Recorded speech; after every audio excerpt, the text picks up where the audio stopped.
మరి గత ప్రభుత్వం దాదాపుగా సింగిల్ టీచర్ పాఠశాలలు రేషనలైజేషన్ పేరు మీద ఈరోజు 6,000 పైచిలకు పాఠశాలలను మూతవేసి పేదలకు, దళితులకు, గిరిజనులకు, వెనుకబడిన ప్రాంతాల యొక్క పేదల పిల్లలకు విద్య అందకుండా విద్యకు దూరం చేసి బర్రెలను కాసుకున్న వాళ్ళు బర్రెలనే కాసుకోవాలి, గొర్రెలు పెంచుకున్నవాడు గొర్రెలనే కాసుకోవాలి, చేపలు పట్టుకునేటోడు చేపలే పట్టుకోవాలి, చెప్పులు కుట్టుకునేటోడు చెప్పులే కుట్టుకోవాలనే పథకాలు తీసుకొచ్చే ప్రయత్నం చేసింది.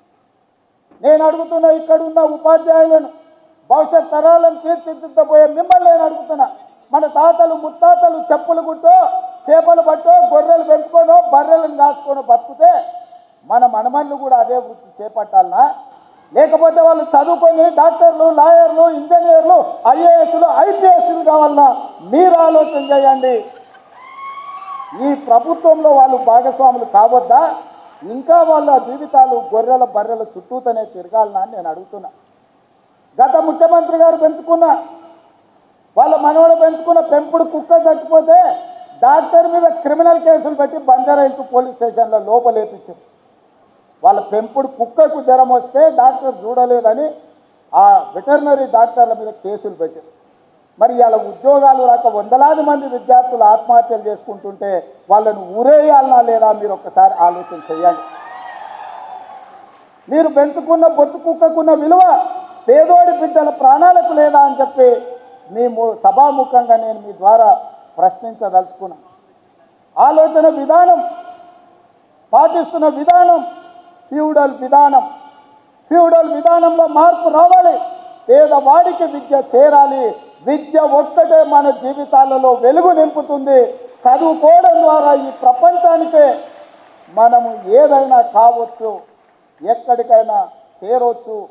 దానికి మీరే బాధ్యత వహించాలి. మీరు ఖచ్చితంగా దిశగా ప్రయాణించాలి.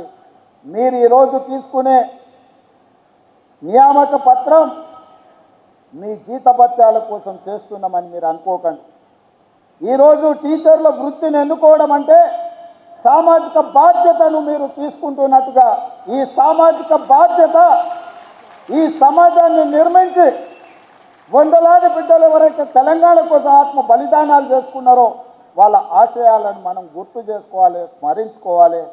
వాళ్ళు ఏ ఉద్దేశంతో, ఏ ఆలోచనతో, ఏం ఆశించి త్యాగాలు చేసిందో ఆ త్యాగాల పునాదుల మీద ఏర్పడ్డ ఈ తెలంగాణ రాష్ట్రం, ఆ త్యాగాలను కొనసాగించాల్సిన బాధ్యత మన అందరి మీద ఉన్నది. ఇవాళ ఈ నియామక పత్రాలు మేము కష్టపడితే కాదు, మా అధికారులు అహర్నిశలు కష్టపడి కోర్టు కేసులను పరిష్కరించి చిక్కుములను అన్నిటిని విప్పి అహోరాత్రులు మా అధికారులు కష్టపడ్డారు. వాళ్ళందరినీ కూడా మీ చప్పట్ల ద్వారా ఒకసారి అభినందించండి.